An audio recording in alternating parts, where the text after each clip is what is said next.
Belgian. I'm Amanda, your friendly local expat, and I'm here with a bona fide Belgian himself. His name is Bart. Hi. Bart, thank you for being here. It's an absolute pleasure. In my living room. So tell us a little bit about yourself. Okay, so I'm indeed a Belgian. I was born that way. I'm 35 years old. I live in Antwerp. That's where we met. And I'm a teacher. I'm a language teacher. Usually teach languages, Dutch, English, sometimes history. I'm a tour guide. And yeah, all right. I've lived in Antwerp for about 6 years. I studied here before, lived abroad for a few years, and I'm from the province of Antwerp. So I'm what they call an immigrant here. Yeah, well, everybody is. Join the club. Everybody is. Makes you feel better. And yeah, I love living in Antwerp, or Antwerpen, as we say. And yeah, I'm quite thirsty. All right. Well, what did you bring for us today? Can I reveal it now? Yes, let's reveal it. Okay, on three. 1, 1, 2, 3. Ta-da! Here we go. Rock and roll. This is Chimay. The beer fans out there will know of this beer because it is a Trappist. Trappist comes from Père Trappiste, basically a monastic order. These are monks tucked away in monasteries, and they make beer because that's how they roll. Yeah, they pray, they live in silence, they live quite modest lives, and they make awesome beer. And there's a few Trappists around the world, so you have to meet certain criteria to call yourself a Trappist as a brewery. I believe the brewery still has to be on the grounds of the monastery, so this one is. Chimay is amazing. It's a beautiful town in the French-speaking part of the country, and well, you can visit the monastery and the brewery. And I think the blue label is the most famous one, so one that you had. The blue is actually my favorite.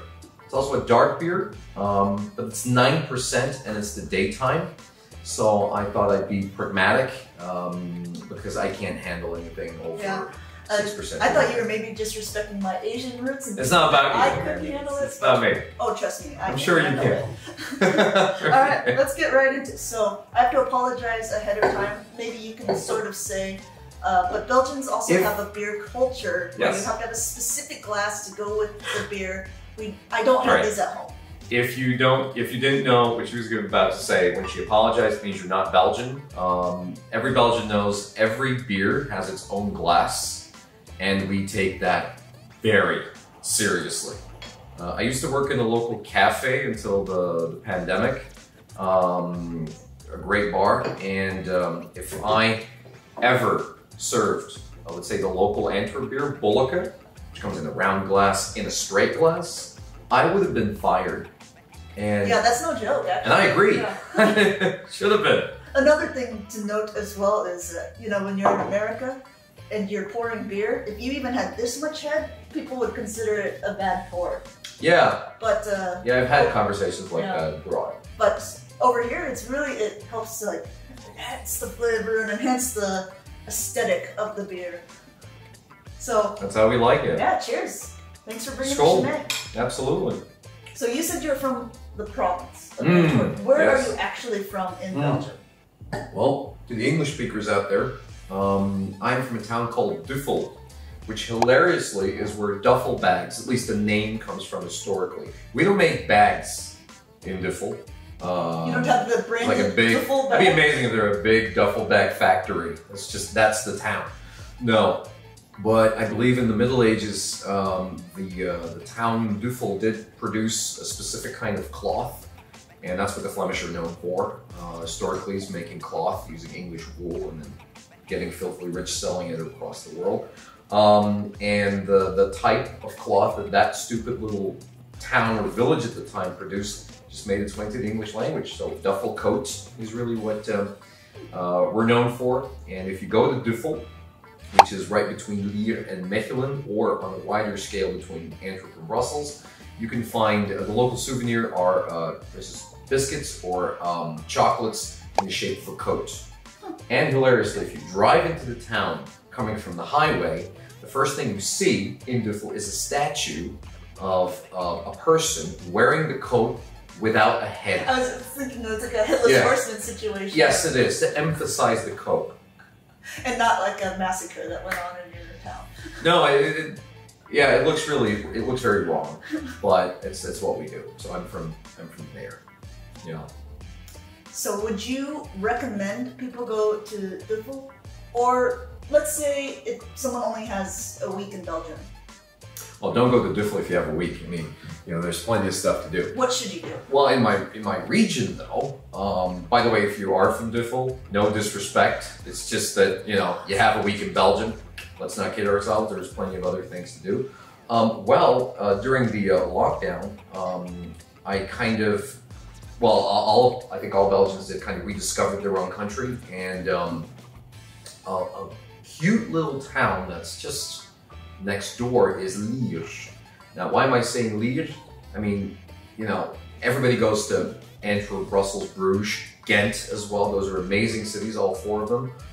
Where I'm from, the other city next to my town is Mechelen, which is amazing. It's been beautifully reinvented in the last 20 years. Very much middle classified, so lots of aggressive gentrification, but all the good stuff that comes along with it too. It's a beautiful little town. And I think it will be more and more touristic, I think, in the years to come. But Liège, which is on the other side of my birthplace, is, I think, just a hidden gem. It's Bruges without the tourists. I would agree. I've only been to, I'm going to say it like an American because I can't roll my R's very well, Liège. That's how Dutch people would say it. So yeah, okay. That's what I meant. I'm going to do Liège. the Dutch pronunciation. But yeah, I used to work in De Kempen, which is a certain countryside-ish area of Belgium, and I always thought that Liège was a part of it, but it's technically not. It's considered the gateway to De Kempen. That's its nickname. But I went to it once, and it was gorgeous and really cute, and yeah. I think they're really good at kind of selling themselves as well, because almost every Belgian city, the inhabitants have a nickname, for instance, that they got historically because of some strange coincidence. And in Liège, they're called schapenkoppen. They're basically called sheep. They're like sheep's heads. Yeah, they're called sheep. Now, it's got very little to do with naivete or with being gullible. It's got everything to do with the fact that, I believe in the 15th century, the city of Liège could choose. They got basically an offer from the Duke saying you either get a university or the right to trade wool. And it sounds like a really stupid choice to go for wool, but it wasn't, because wool was big business. Yeah, it's industry. And you know, the university ended up in Leuven, which is the oldest university in the country, KUL today. But yeah, so they got that nickname for, you know, choosing the right to trade or stockpile wool. So they became sheep. And if you go to Liège, everything's about sheep. It's amazing. There's random statues of sheep everywhere. They sell, you know, chocolates in the shape of sheep. They really doubled down on it. Oh yeah, they're going for it. And I respect that. If you drive in, there's a giant headless sheep. I wish. That's a Belgian thing. Yeah. So actually, that point of like what you said that they were calling them kind of leads me to the last question that I have for you. Right. If someone is to come to Belgium, what is like a word or phrase that you think that they should learn to kind of help integrate or make their time here easier? That is very hard because there's so much, and I'm going to give you. I'm going to try and give you a complete answer, so I'm going to say more than one thing. Oh, okay. Yeah. Well, the thing is, I love language. Language tells so much about a culture. It says so much about the way people think. All right, so let's start with something really specific. If you want to tell someone that you love them, almost in every, yeah, because sometimes you fall in love with a Fleming. It happened to you. Yeah. It happened to her. So if you want to tell them that you love them, in almost any other language that I know that surrounds Flemish, Flemish, by the way, is simply what we call our Dutch. It's Dutch with a twist. Is quite clear, you know, I love you, ti amo, je t'aime. It's, you know, the word love is there. We don't do that. The Dutch, by the way, say hou van je, which means I hold of you. So there's still kind of an emotional attachment there. We say ik zie u graag. That means true love. Literally, hilariously, it means seeing you pleases me. What does that tell about our country, about our culture? We are collectively emotionally detached. We're very awkward socially. So even when we love someone to death, we still kind of hold off a little bit and just say that the visual experience of them is not altogether unpleasant to us. So, ik zie u graag. If somebody tells you that, they mean business. But it sounds like they're not. It's also really funny, not even on the loving scale, is the, you guys have no word for liking something. Like, I like... Ik vind iets leuk. Yeah, I find it fun. I find it nice. I like your pants. You're like, I find your pants beautiful. Thank you. Yeah, that's how we would say, ik vind uw broek mooi. Yeah, I find your pants beautiful. Sounds quite intimidating. Yeah. You know, like, they're mine. Do you want them? They're mine. Are you in love with my pants? Yes. Yeah, our language sounds a bit clumsy if you translate things literally. Another one, this is an expression really from where I'm from, specifically, not just all the Flemish, would say this, je hebt al 100.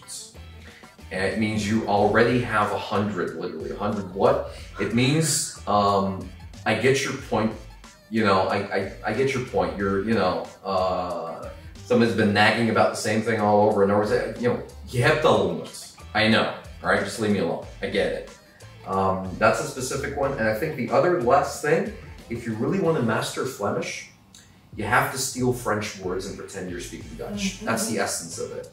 So hilariously, especially in Antwerp. That's like a here they do. Well, they do it where I'm from as well. Okay. It's because French was so influential, has been so influential in Belgian history, that half the words that leave my mouth if I'm speaking Dutch are French words. And what we do is we take a French word and we stick a little Flemish suffix at the end.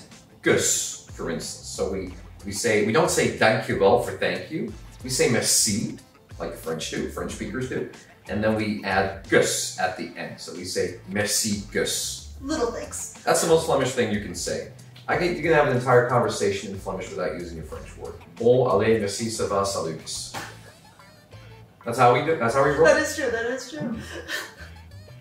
You know what's so sad is Flanders. I just realized that salutus would be a butchering of that. I always say salute, but in my mind, that's just like little goodbyes and never even... Yeah. I'm an idiot. I also only really understand one language, so don't fault me too much. That's pretty much all I got for you. We'll do a little cheers. Yes. And I'll let you actually get down to drinking your beer. But before we go, I just want to give Bart a chance to, something really weird, to plug himself. Oh, because, we're plugging. You've got a book coming. First of all, he briefly went over this at the beginning, but Bart is a tour guide in Antwerp and he does an amazing job. So let's just start there. Thank you. And then, so if you're ever in Antwerp and you want to do a tour, look this guy up. But secondly, you've got a book coming out. Yeah, so, I know. Tell us a little bit about that and Okay. where we can find it. I'll put stuff down in the description of this video so you can like find his Sure. socials and look him up afterwards. But Okay. what can they expect? Well, a book in Flemish, really. Yeah. Okay, so So there's no translation out yet. It's not a work of fiction. It's just a personal, humorous, I hope, take on contemporary society. Just a bunch of observations bundled together. It's called Kust Mijn Gluten, which is a pun, because if you want to tell someone to F off in Flemish, you tell them something that sounds like the title of my book. But hey, kids, you're gonna have to look that one up yourselves. This is a family-friendly channel. All right, we're keeping it that way. Well, we both have a really good friend that has an amazing bookstore called Luddites, where you should go to. They have an amazing glass of wine as well, while you're pretending to read.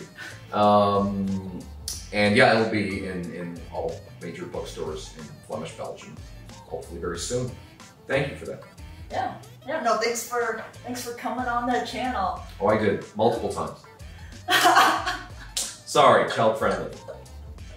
It's the beer. Yeah, this It's beer, orgasmically good. To let everyone know, we'll give a little bit of breakdown of it. This beer, even though the Chimay Bleu is like 9%, this one is It's just actually coming 7 in this at one. a It's not low even 6. 7%. Yeah, that's normal in Belgium. So we are gonna, we don't mess around. we're gonna let you guys go, and then we're gonna get hammered. So Yeah, that's what we're gonna do now. thanks. Take care. See you guys in the next one. Thank you for watching. Bye bye. Nice. Nice. We need to have like our own segment where you just come on more often and just talk about random sheep and horses.